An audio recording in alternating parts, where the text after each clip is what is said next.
Does this small papyrus give insight into whether Jesus was married? Well, experts agree it does read in part, quote, Jesus said to them, my wife. But despite these words, the professor who publicly presented the fragment to the world says it does not prove that Jesus was married. This does not mean is that Jesus had a wife. It's not evidence for us historically that Jesus had a wife. Harvard professor Karen King publicly made the announcement during a Coptic Studies conference in Rome. She says the papyrus does reflect the discussions early Christians had about the life of Jesus and what exactly it meant to be a Christian. The papyrus is about the size of a credit card.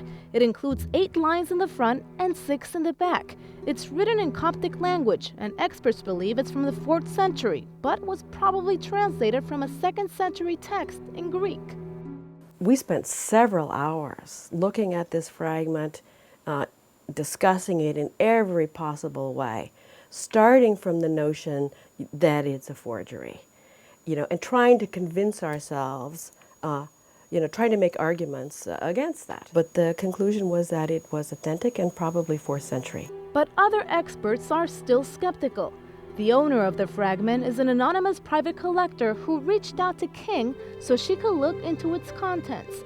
King agrees the fragment should undergo ink tests to verify if the chemicals match those that were used back in that time period.